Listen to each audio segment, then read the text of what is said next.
All right, welcome back. It's now 15 minutes past 7 o'clock. You're watching Daybreak. You're looking at the news review, what's making headlines, not just on the papers, but also on different media platforms. My name is Sam Gituku. And my name is Zinzi Kibiku. Thank you so much for sticking with Daybreak.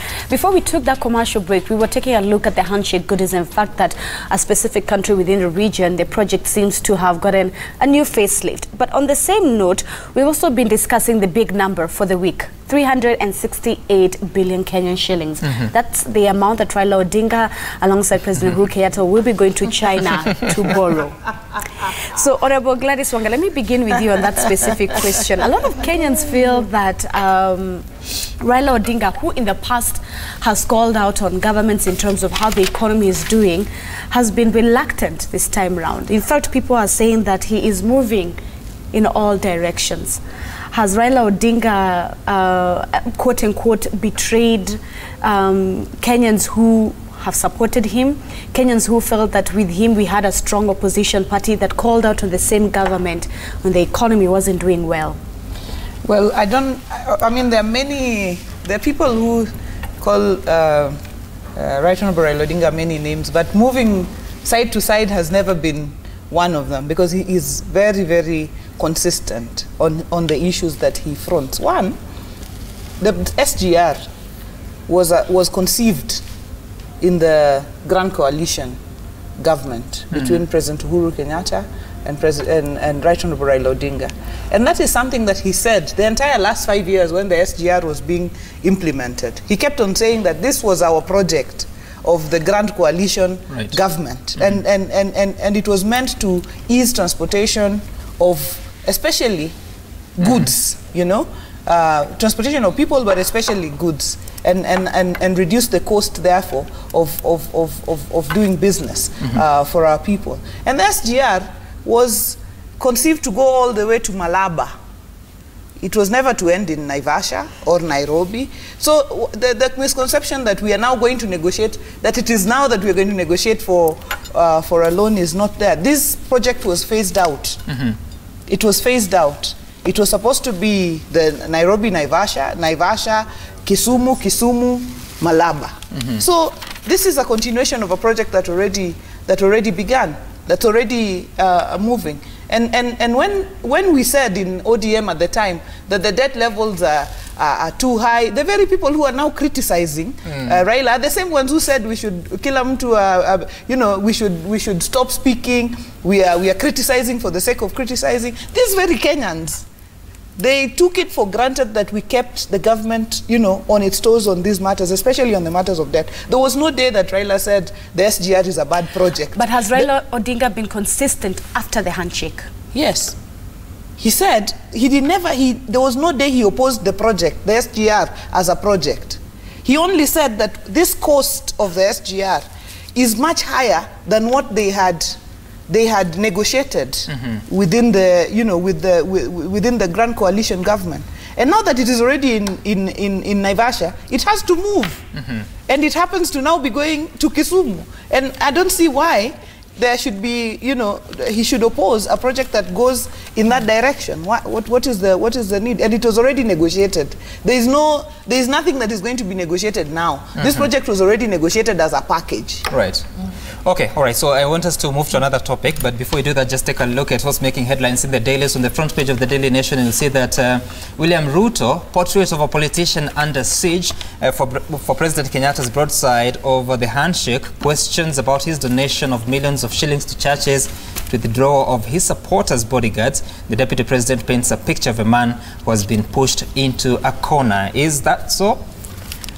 Then on the back page of the Daily Nation, Ruaraka land probe, CS's face housed him. This has been an ongoing investigation. The Senate committee, I believe on CPIC, was tasked to investigate this. Then we never had firm results on that. Then there's another report at the National Assembly that was voted down, if I get that correct.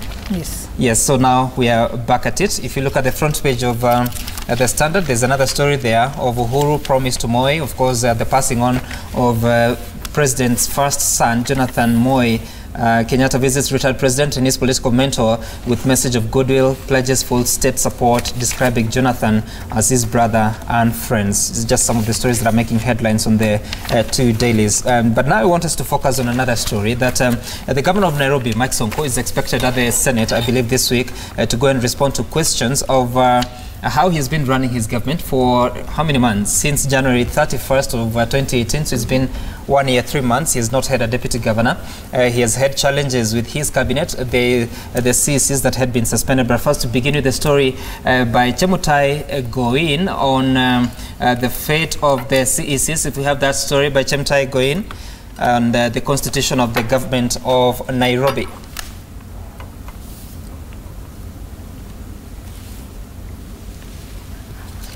There is a constitution of the government of Nairobi. No.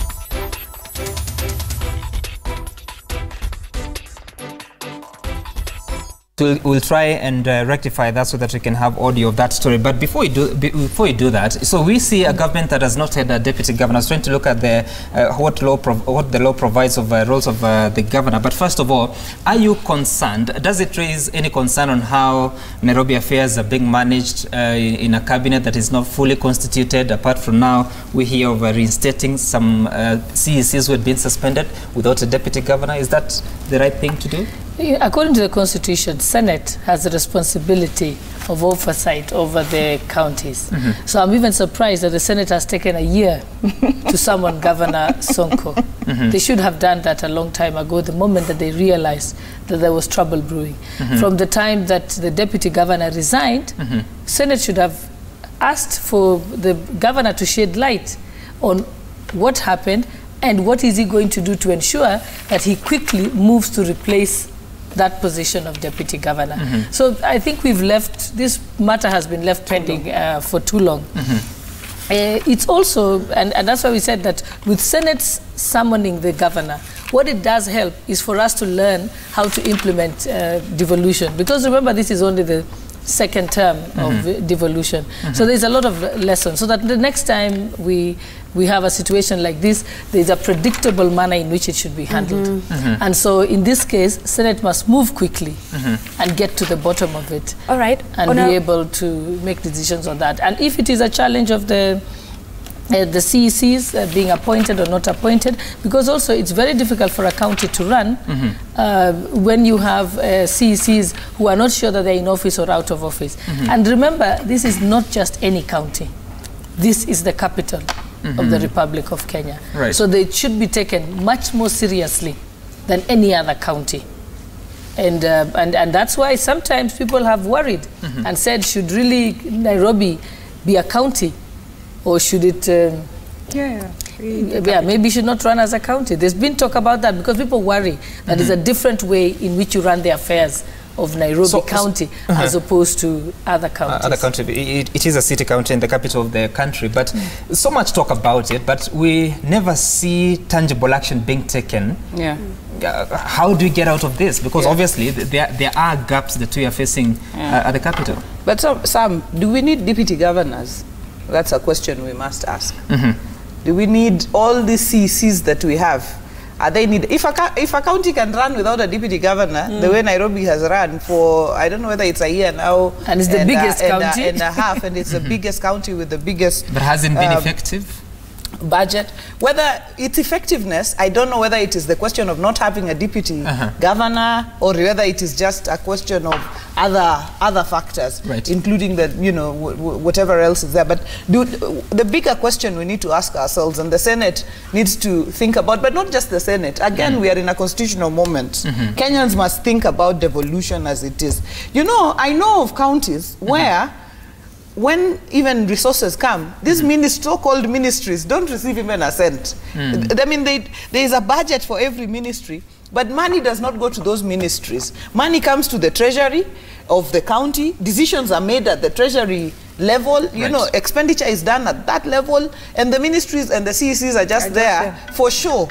So we must think about devolution is the best thing that happened to our people, even with regards to the first story that we were talking about of political marginalization, because with devolution now every county could get its own resources. But if we don't think seriously about how we implement devolution and whether the way we implement it is actually working, then we will have a problem of Kenyans saying we'd rather even go, you know, in your own eyesight, why do you think Governor Sonko has been reluctant to hire or to appoint his deputy, given the fact that, as Honorable Gladys Shollei has said, he's not just running another county, it is Nairobi, the capital city. So why do you think, in your own description, that Sonko has been reluctant to hire his deputy? I think this comes to the bigger question of what role deputy governors play within counties.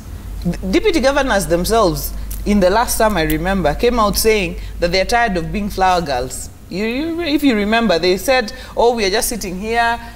Many governors were fighting with the deputies because there's no clear-cut role of deputy governors. You know, right now, if we had a clear role or definition of roles for deputy governors, there would have been roles that we could look at and say, so now, for example, you know, the deputy governor is supposed to be the person who manages this area, and now that area is failing. But because there's no clear definition of what deputy governors are supposed to do, there is a failure in law, and I think our Senate is failing us in this matter. Rather than the Senate going around, you know, scrounging for roles from the National Assembly, they should look.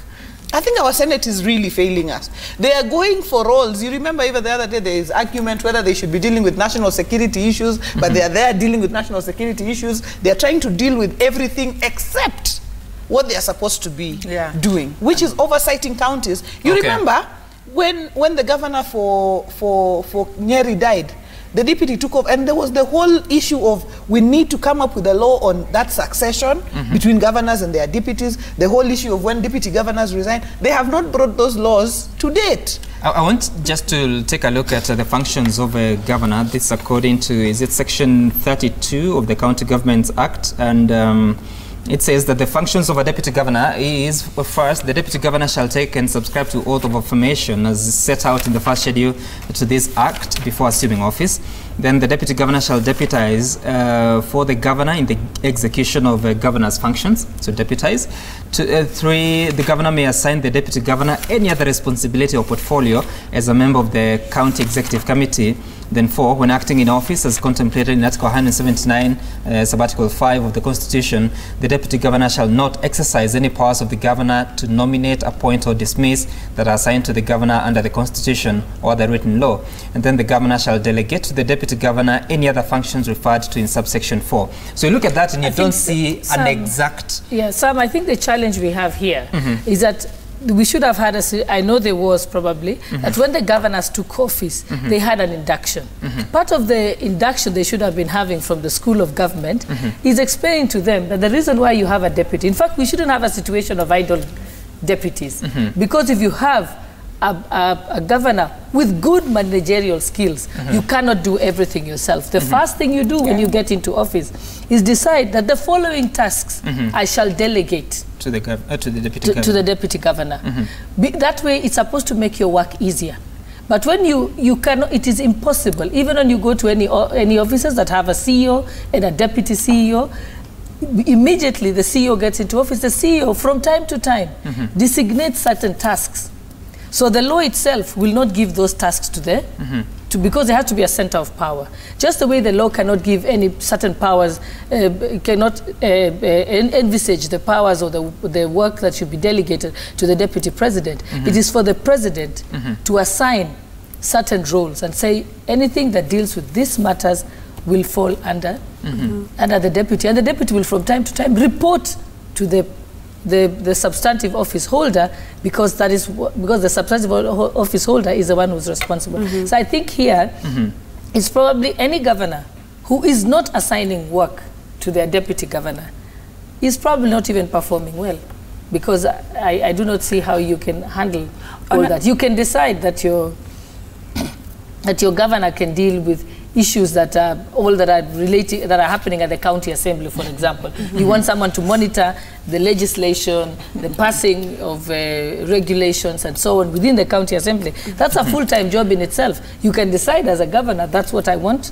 my deputy to follow up for me. Honorable Elachi, you're talking about us amending the law to make it law in this case that there's no way a governor can be in power, in seat, without his deputy. Because God forbid if something was to happen to Governor Sonko tomorrow, Nairobians are going for an election. That is tax money waiting to be spent on yet another election. That could have been avoided if he had a deputy. So you're saying perhaps we should amend the law and make it mandatory?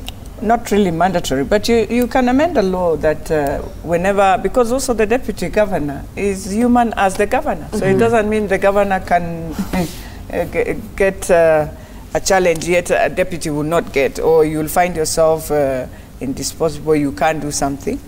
The most important thing is just amend the law. The governor has a right to write a letter and say, for within this period, I've given CC devolution to stand in for me, because you might go out, the deputy governor will go out, so who remains in the county? You see, so I think we have to have a way of just delegating. But that does not mean substantively that is now your deputy. No. But we are just saying, for purposes of now looking at situations like what Governor Mike is in, and any other that will come. But then the question goes back. And I just want to be frank, that really, if he has been able to work for 1 year plus, I don't think why we should become, because Governor Mike Sonko is not an independent governor. What do you mean? I mean, he was elected by a party. By a party.